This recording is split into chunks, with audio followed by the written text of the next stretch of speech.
नमस्कार, मैं हूं रमा और आप देख रहे हैं न्यूज नशा। दोस्तों, उत्तर प्रदेश के उपचुनाव इस बार संघ की सक्रियता से बेहद दिलचस्प हो गया है। जहां बीजेपी प्रत्याशियों ने भागदौड़ शुरू कर दी है, वहीं संघ परिवार ने भी भाजपा को हर सीट पर जीत दिलाने के लिए ताकत झोंकनी शुरू कर दी है। संघ की टीमें बूथ स्तर पर जातिगत समीकरणों को साधने और हिंदू समाज को जोड़ने में जुट गई। सीएम योगी आदित्यनाथ के बटेंगे तो कटेंगे नारे के जरिए जातिगत सेंध लगाने, दलित और यादव वोट बैंक को हिंदुत्व के नाम पर अपनी ओर खींचने की कोशिशें खूब की जा रही हैं। क्या संघ परिवार का ये बूथ मैनेजमेंट बीजेपी को 9 में से 9 सीटें दिला पाएगा? क्या इस बार चुनावी गणित जातिगत समीकरणों से ऊपर उठ पाएगा? आज इन तमाम सवालों पर जवाब ढूंढेंगे और आज हमारे साथ इन तमाम सवालों पर जवाब देने के लिए हमारे साथ इस समय मौजूद है यूपी से ex IPS officer Amitabh Thakur ji. Sir नमस्कार, स्वागत है आपका। नमस्ते जी, बताएं। सर, संघ परिवार इस सक्रियता से क्या मान लिया जाए कि इस बार संघ परिवार इतना एक्टिव है, बीजेपी को इस बार हर सीट जीतने का पूरा भरोसा है? क्या इसके पीछे कोई राजनीतिक रणनीति है या कुछ और? देखिए, ये तो हम सभी जानते हैं कि भारतीय जनता पार्टी की आधारशिला राष्ट्रीय स्वयंसेवक संघ है। और जैसे कि अटल बिहारी वाजपेयी जी को भारतीय जनता पार्टी का मुखौटा कहा जाता था, वैसे ही भाजपा यह माने न माने उसे संघ का मुखौटा आम धारणा में मानते हैं। मुखौटा इस रूप में कि यह एक शब्द का प्रयोग करते हैं, भाजपा वाले भी करते हैं, संघ वाले भी करते हैं, इनके जो एक और शब्द बोलते हैं आनुषंगिक संगठन, वो भी करते हैं। मातृ संस्था, ये राष्ट्रीय स्वयंसेवक को मातृ संस्था कहते हैं, मातृ संगठन कहते हैं। और उस माता से उद्भूत जो 100 या आसपास उसके इसके विभिन्न इकाइयां हैं, उनमें भारतीय जनता पार्टी को मात्र एक राजनैतिक बिंब मानते हैं और कुछ नहीं मानते।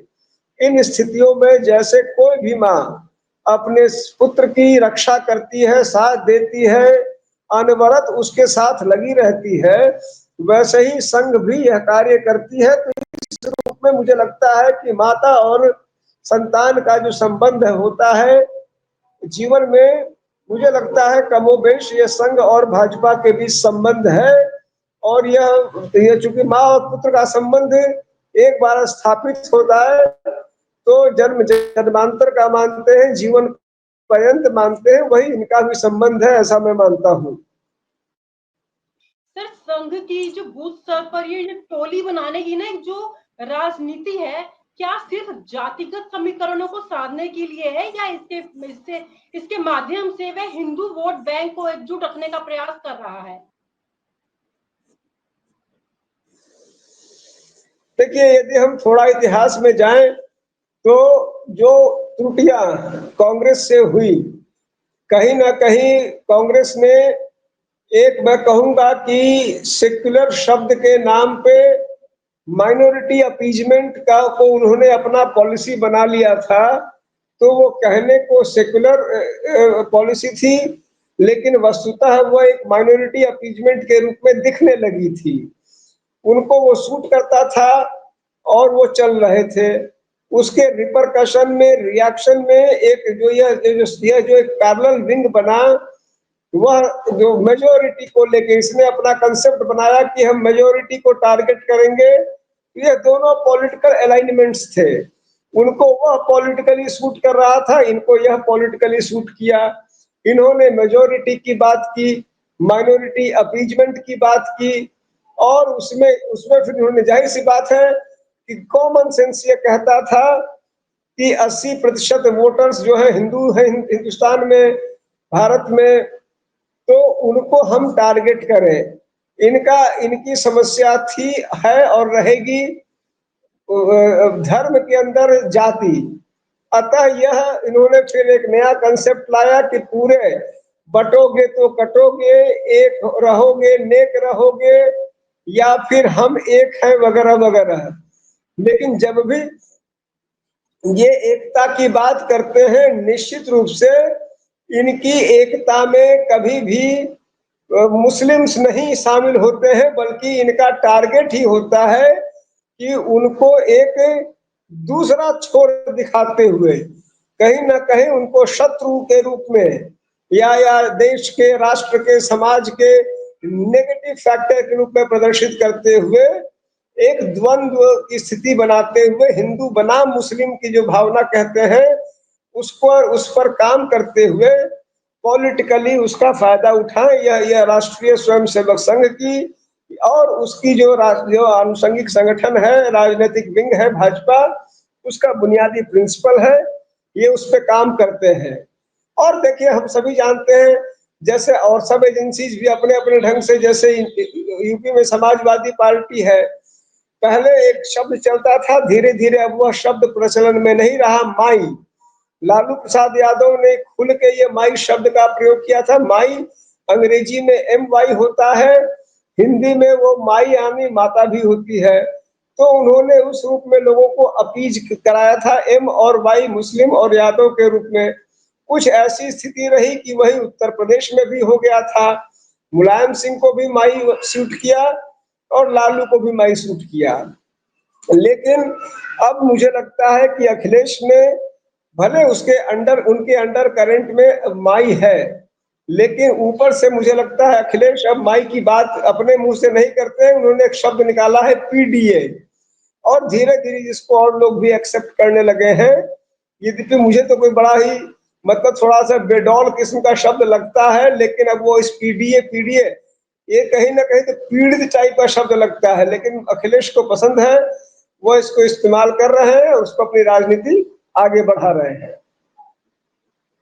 सर, इस उपचुनाव में इंडिया गठबंधन की क्या भूमिका रहने वाली है? क्या गठबंधन संघ परिवार की इस रणनीति का तोड़ निकालने में सफल हो पाएगा इस बार चुनावों में? देखिए, एक चीज तो लगभग तय दिख रहा है कि अब शनह ये लोग हैं, जो भाजपा से इतर लोग हैं, वह भी इस बात को पूरी तरह मान चुके हैं, जान चुके हैं, स्वीकार कर चुके हैं कि अकेले बल वो पॉलिटिकली इनको फेस नहीं कर सकते हैं, उनको दूसरे के सहारे की जरूरत है। इसीलिए रूठते टूटते कटते बचाते ये फिर अक्सर एक हो ही जा रहे हैं, और किसी न किसी रूप में अब इंडिया गठबंधन शब्द भी धीरे धीरे कमोबेश स्वीकार हो गया है, लोगों के जेहन में आ गया है कि एक ऐसा गठबंधन है। एक तरह से भाजपा बनाम नॉन भाजपा का गठबंधन है। जैसे पहले कांग्रेस बनाम नॉन कांग्रेस था, तो चूंकि अब कांग्रेस का स्थान भाजपा ने ले लिया है, कांग्रेस जितनी सर्वव्यापी थी, सर्वग्राही थी, जितनी विशाल थी, अब वो भाजपा हो गई है। तो ये अब बाकी जो लोग थे, अब वो कांग्रेस के जो पहले जो जनता दल वगैरह था उसकी भूमिका में कांग्रेस वगैरह आ गई है। उनको एक समुदाय की एक गठन की जरूरत है, संगठन की जरूरत है, वो इंडिया है। इस चुनाव में भी इंडिया गठबंधन कमोबेश अपने स्वरूप में दिख रहा है, कहीं कम कहीं बेशी। अब जैसे सुन रहे हैं कि अखिलेश जो है वो महाराष्ट्र में नाराज हैं, वो 20 सीट पे लड़ना चाह रहे हैं, फिर होता है लड़ेंगे फिर शांत हो जाएंगे, ये चलते रहेगा। लेकिन इंडिया गठबंधन का महत्व और उसका संदर्भ, उसका अस्तित्व, उसकी महत्ता अनवरत बनी रहेगी, उत्तर प्रदेश में भी, अन्य राज्यों में भी। और यहाँ पर भी समाजवादी पार्टी भले 10 सीट पर लड़ा रहा है, लेकिन इंडिया गठबंधन का साथ, साहचर्य, सहयोग उसे निश्चित रूप से प्राप्त होता रहेगा, यह स्पष्ट दिखता है। और आप हमसे जुड़े रहने के लिए सब्सक्राइब करें YouTube पर, फॉलो करें Twitter पर और लाइक करें Facebook पर। और ज्यादा जानकारी के लिए आपको टाइप करना होगा सिर्फ न्यूज़ नशा।